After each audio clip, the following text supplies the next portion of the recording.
Le ministre de la Justice, David Lametti, a déposé un projet de loi mardi pour renverser le fardeau de la preuve pour les récidivistes inculpés d'un crime violent quand une arme est utilisée et que ce criminel a été déclaré coupable d'une infraction du genre dans les 5 dernières années.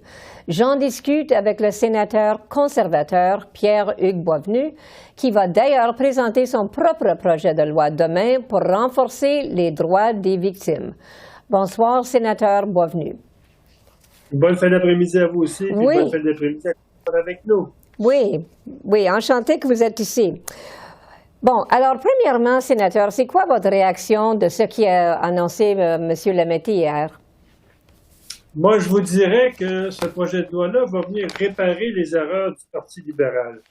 On se souvient, en 2019, le projet de loi C-75 et récemment le projet de loi C-5 fait en sorte qu'on a libéralisé les remises en liberté depuis que le gouvernement est en place, mais surtout depuis 2019.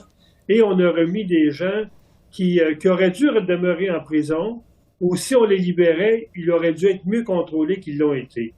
Vous savez, moi, j'arrive de l'Alberta où j'ai rencontré une famille dont la sœur et l'enfant de la sœur ont été assassinés par un récidiviste qui, depuis 4 ans et demi, le gouvernement avait comme perdu la trace alors que cet individu-là avait déjà commis un crime grave il y a quelques 10 années.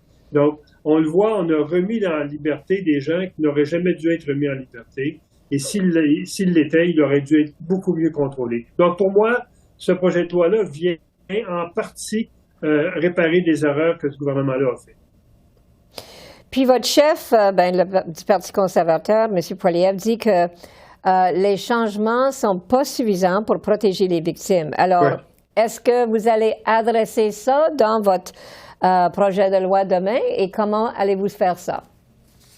C'est-à-dire, mon projet que je dépose demain, mon projet de loi, touche d'abord la Charte des droits des victimes. Encore là, la Charte des droits des victimes a été adoptée en 2015 par le précédent gouvernement, le gouvernement conservateur. Et depuis 8 ans, ce projet de loi-là, qui aurait dû prendre force, qui aurait dû être amélioré, ce projet de loi-là est resté à ce qui était il y a presque 8 ans. Ce projet de loi-là que je vais déposer demain, effectivement, il y a des éléments dedans qui vont venir davantage protéger les victimes, entre autres au niveau de la participation des victimes dans le système de justice. Ils auront un mot à dire lorsque le criminel sera remis en liberté. Ils auront un mot à dire sur les conditions que la Cour va imposer à ces criminels-là. Et on sait que dans le domaine de la violence conjugale, souvent, les victimes vont dénoncer au prix de leur vie. Et lorsque l'agresseur est remis en liberté, les victimes n'ont pas un mot à dire. Donc oui, le projet de loi améliorerait indirectement le projet de loi que les libéraux ont déposé hier, mais essentiellement, ce qu'on dit par rapport au projet de loi des libéraux, c'est lorsqu'on est devant des gens qui ont commis des multiples crimes à répétition, ils ne doivent pas être mis en liberté en attendant un procès, ils doivent demeurer en prison, et ça, je pense qu'on en a fait la preuve là, depuis les dernières années. Puis quand vous dites que ces victimes-là vont avoir un mot à dire, est-ce qu'ils vont être capables avec ce mot de renverser une décision ou quoi? Bien, mon projet de loi va faire en sorte que lorsque l'individu est remis en liberté en attente de procès, on sait que déjà, il y a une députée libérale qui a fait adopter le projet de la loi C-233 qui va permettre, un exemple, le port du bracelet électronique. Mon projet de loi va plus loin que ça. C'est que les gens qui n'iront pas en procès, mais qu'on remet en liberté parce qu'ils ont signé une ordonnance de ne pas se rapprocher des victimes, bien, le juge pourra ordonner le port du bracelet électronique. Ce que le projet de loi du gouvernement des libéraux ne fait pas. Le projet de loi des libéraux ne fait que renverser la démonstration de la preuve. Le fardeau va appartenir aux criminels maintenant pour dire prouve-nous que tu n'es pas dangereux si on te remet en liberté. C'est tout ce que ce projet de loi-là fait. On devrait avoir dans ce projet de loi-là, si l'individu est vraiment dangereux puis que la justice prend un risque de le remettre en liberté, pourquoi qu'on ne lui imposerait pas le bracelet électronique comme on va le faire prochainement pour ceux qui sont les agresseurs dans le domaine de la violence conjugale? OK. Alors, j'aimerais vous poser une question à propos de ce que disent les libéraux, que vraiment votre approche ne fait rien pour régler la surreprésentation des Autochtones et des Noirs dans les prisons. Alors, qu'est-ce que vous répondez à cette critique-là? Moi, je trouve que les libéraux se servent trop facilement de la cause des Noirs et de la cause des Autochtones pour faire avancer le projet de loi. Ils l'ont fait un exemple pour le C5. On sait que le C5, on abolit beaucoup de sentences minimales dans le domaine des agressions sexuelles, dans le domaine de la violence conjugale. Et maintenant, beaucoup de ces criminels-là sont retournés chez eux pour écouler leur sentence. Et on devait, effectivement, on a justifié ce projet de loi-là parce qu'il y avait trop d'Autochtones en prison. C'est bizarre, mais les 12 derniers cas au Québec, les individus qu'on a retournés chez eux, surtout dans le domaine de la violence conjugale et des agressions sexuelles, c'est tous des Blancs comme vous et moi. Alors, où est le raisonnement du ministre Lametti qui dit on veut réduire les Autochtones qui sont en prison, alors que les gens qui ont bénéficié de la loi C5, ce sont des Blancs?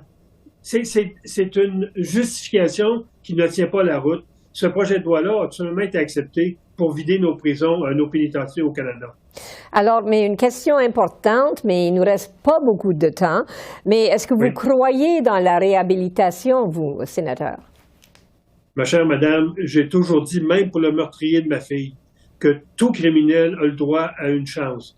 Mais pas deux, pas trois, surtout lorsqu'on est devant des agressions sexuelles contre des enfants, la violence conjugale contre des femmes. Oui, le système de justice doit donner une chance, mais pas 4, 5 chances, comme on l'a vu à Vancouver, où il y a 60 criminels qui ont fait tout près de 5 000 crimes. Ça n'a aucun sens. Alors, vous luttez pour les droits des victimes depuis longtemps, depuis la mort de votre fille. 22 ans. Votre fille Julie. Alors, est-ce que vous voyez qu'il y a des choses qui sont améliorées? C'est une grosse question, on n'a pas beaucoup de temps, mais peut-être une chose qui est améliorée. Oui, il y a beaucoup de choses qui ont été améliorées entre 2006 et 2015 sous les conservateurs. Les conservateurs ont dit « nous sommes le gouvernement des victimes ». Mais lorsque les libéraux sont arrivés au pouvoir en 2015, ce qu'on a observé surtout, c'est que les criminels ont bénéficié d'une largesse de la part de ce gouvernement-là. Et la preuve, c'est que nos pénitenciers fédéraux, qui ont toujours eu, bon an, mal an, une quinzaine de mille personnes incarcérées, maintenant, on va être en deçà de 12 000. Et on retrouve maintenant beaucoup plus de criminels dans la société, suivis par le système qu'on avait auparavant. Donc, les libéraux ont toujours été de cet ADN-là, de faire en sorte que le système de justice soit le plus facilitant pour les criminels. Donc, c'est le changement en termes là, de philosophie. Bon, alors c'est très intéressant. Je vous remercie beaucoup pour vos commentaires. On va regarder votre projet de loi demain. Alors, bonsoir, sénateur.